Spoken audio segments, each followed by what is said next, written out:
Halo sobat-sobat, selamat datang di YouTube channel Heni Widiarani. Kali ini aku akan mengajak kalian mendengarkan kisah horor di balik tirai pesantren yang berjudul Misteri Beduk Masjid, karya Riza Rismawati dan Yanuar Arifin. Sebelum dimulai ceritanya, jangan lupa di subscribe, like, share, dan komen. Terima kasih sobat-sobat. Inilah alur ceritanya.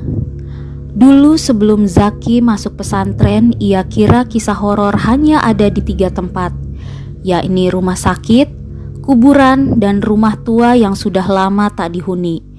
Akan tetapi ketika Zaki masuk pesantren, ternyata tempat yang ia pikir aman dari cerita seram ini juga menjadi latar yang sering digunakan makhluk gaib untuk menunjukkan eksistensinya.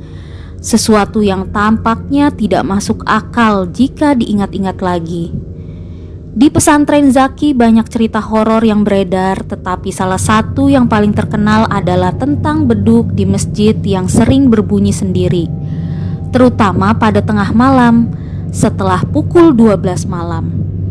Padahal saat itu para santri jelas sedang nyenyak tidur. Lagi pula, siapa yang akan memukul beduk di tengah malam? Bukankah beduk itu hanya dipukul saat menjelang azan?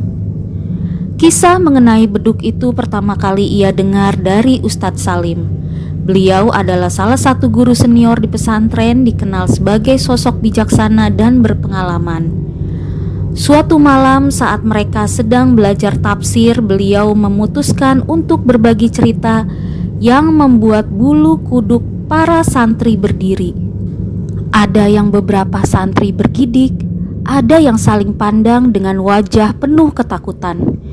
Cerita Ustadz Salim itu terus terngiang-ngiang di kepala Zaki. Malam berikutnya saat semuanya sudah tidur, ia tidak bisa menahan rasa penasaran. Ia memutuskan untuk mengintip ke masjid dari jendela asrama. Malam itu suasana terasa lebih hening dari biasanya.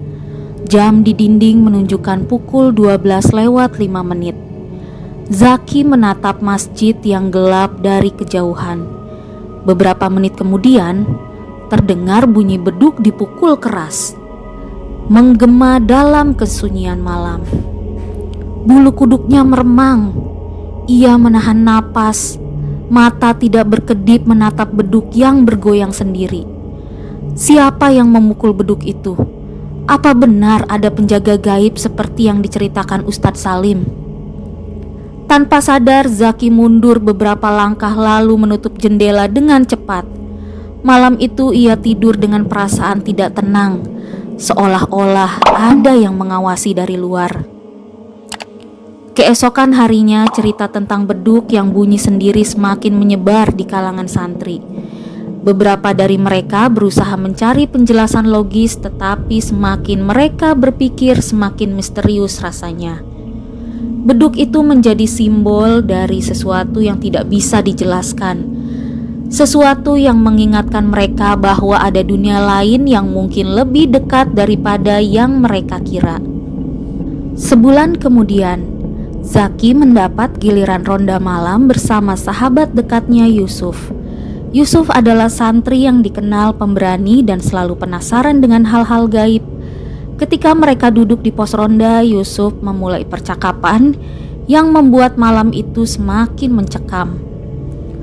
"Aku masih penasaran dengan beduk itu, Zaki," kata Yusuf dengan nada serius.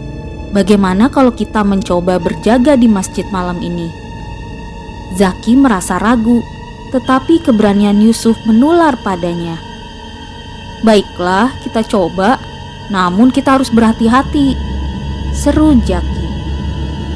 Setelah selesai ronda sekitar pukul 1 dini hari, mereka menuju masjid dengan perasaan campur aduk. Mereka membawa senter dan bersembunyi di balik tiang masjid, menunggu dengan cemas. Waktu berjalan lambat, setiap detik terasa seperti menit.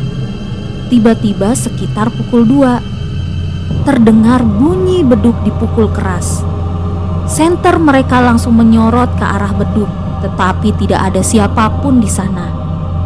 Beduk itu berayun pelan seperti baru saja dipukul. Yusuf maju lebih dekat. mencoba mencari tahu apa yang terjadi. "Zaki, kau dengar itu?" bisik Yusuf. "Shh, jangan bicara terlalu keras," jawab Zaki. Perasaan takut mulai merayap. Ketika Yusuf hampir mencapai beduk, terdengar suara tawa pelan, lebih dekat dan lebih jelas, seperti terasa dekat di telinga. Yusuf berhenti, berbalik dan menyorotkan senter ke sekeliling masjid, tetapi tidak ada apa-apa. Suara tawa itu terus terdengar, seakan mengejek keberanian Zaki dan Yusuf. Mereka saling pandang, tidak tahu harus berbuat apa. Tiba-tiba angin dingin berhembus membuat tubuh mereka menggigil. Suara tawa itu berhenti, digantikan oleh suara gemerisik seperti langkah kaki di lantai masjid. Zaki dan Yusuf membeku, takut bergerak. "Ayo keluar dari sini Yusuf," bisik Zaki dengan suara gemetar. Yusuf mengangguk dan mereka berlari keluar dari masjid, tidak peduli dengan suara langkah kaki yang terus mengikuti mereka. Ketika mereka akhirnya sampai di asrama, dengan terengah-engah dan berusaha menenangkan diri. Malam itu Zaki dan Yusuf tidur dengan perasaan was-was, seolah-olah ada sesuatu yang mengawasi mereka. Demikianlah kisah horor tentang misteri beduk masjid. Semoga dapat merasakan sensasi pengalaman yang tersaji di cerita ini. Terima kasih sudah mendengarkan kisah horor dari aku. Sampai ketemu lagi di kisah-kisah horor lainnya. Bye-bye.